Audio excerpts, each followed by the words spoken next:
আসসালামু আলাইকুম রহমতুল্লাহ। আমি অনেক ক্লান্ত, আমি অনেক ক্লান্ত। আমারে কাছের বোতলে পানি ভরিয়া আমার দুই রানে দুই ডানা মারতে মারতে আমার সব ব্যথায় পয়সা রয়েছে। আমার অনেক পেন কিলার দিছে পঞ্চগড়ের সিভিল সার্জনে। মানে কথা আগে পরে কোনটা আপনারা বুঝে নিয়েন। আমারে গত আপনি না বুঝলে খতিব সাহেবদের সবাই আমি সাবধান করার জন্য বলতে চাই, আপনারা সবাই খোতাবা আইম্মা এবং ওলামা মানে সর্বস্তরের দিনের খেদমতে যারা আছেন আপনাদেরকে আমি সতর্ক করতে চাই। আপনারা সবাই সতর্ক থাকবেন। কাকে কোনখান দিয়া কবে কে কিভাবে কি করে এটা আপনারা চোখের কাজ থেকে কৃষক যেরকম সতর্ক থাকতে হয় আপনার এরকম থাকতে হবে। আমি কোন বাংলাদেশের সকল ইসলামী দলকে আমি ভালোবাসি, কিন্তু আমি কোন রকমের রাজনৈতিক দলের সদস্য না। আমার একটা দল আছে, ওই দলটার নাম হইল উলাইকা হিজবুল্লাহ। আল্লাহর দল ছাড়া আমার দল নাই। ইসলাম নিয়া যে যদ্দুর খেদমত করে আমি তাকে তদ্দুর ভালোবাসি। তবে সুদ, ঘুষ, মদ, জুয়া, জেনা, ব্যভিচার, জুলুম এগুলির ব্যাপারে এই ৪৫ বছরের ইমামতির জীবনে সোচ্চার ছিলাম। আমার এই অত্যাচারের পরেও এই মহিবুল্লাহর কণ্ঠ স্তব্ধ করা যাবে না।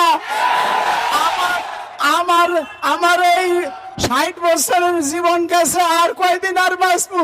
আমারে যেইভাবে মহাসড়কে আন্দা রাখছে মাইলবিটের পরে, অত্যাচারের পরে, একটা গাড়ি গেলে আমি শেষ হয়ে যাইতাম গত পরশু রাত্রে। আমারে গত ডিসেম্বর মাস, ডিসেম্বর, ফেব্রুয়ারি, জুন, আগস্ট, এই ৪টা মাসে আমারে ৪টা চিঠি দিছে বেনামে।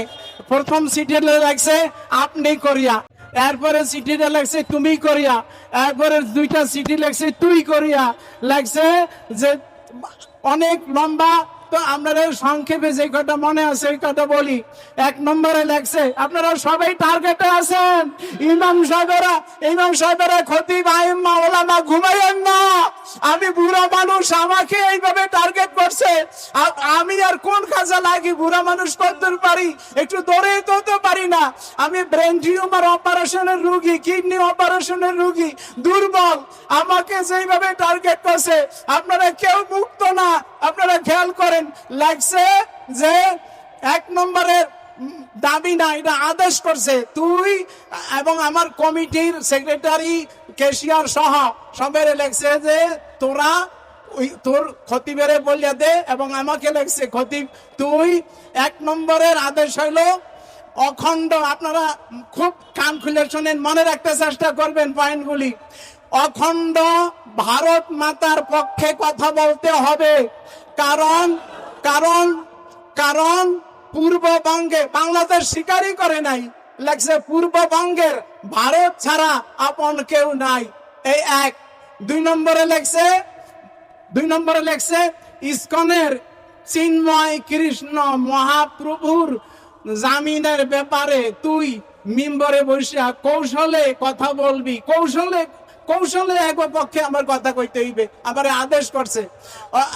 কৌশলে কথা বলবি এবং বলবি তাকে আটকে রাখা ঠিক হচ্ছে না, এইভাবে তুই কথা বলবি। 3 নম্বরে লেখছে বাংলাদেশের সকল ধর্মভিত্তিক দল বিএনপি এবং এনসিপির বিরুদ্ধে কৌশলে কথা বলবি। আরো লেখছে এনসিপি পূর্ববঙ্গের সবচাইতে বড় শত্রু, আর ধর্মভিত্তিক দলগুলির বিরুদ্ধে কথা বলবি। 4 নম্বরে লেখছে মুসলমান মেয়েরা হিন্দু ছেলেদের সাথে প্রেম করতে কোনো বাধা নাই। এটা তুই মিম্বরে বসে এই মাসলা দিবি। এরপরে লাগছে তোদের বাইতুল মুকাররমকে ঘুরিয়ে দেওয়া হবে।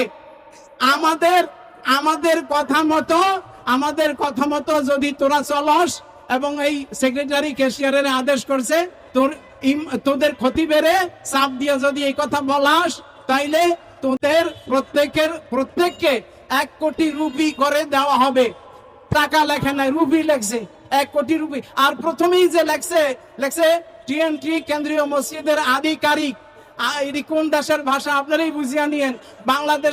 বাংলাদেশে কর্মকর্তা, অফিসার বা দায়িত্বশীল এরকম লেখে, কিন্তু ওই সমস্ত দেশে লেখে আধিকারিক, লেখছে টিএনটি কলোনি মসজিদের আধিকারিক। তোদের বলছি, তোদের ইমামেরে এর আগে 10টা চিঠি দিছি, আসলে দিছে 4টা, লেখছে 10টা চিঠি দিছি, সে একটারও মূল্য দেয় নাই, তবে তার জীবন দিয়ে আমাদের চিঠির মূল্য পরিশোধ করতে হবে।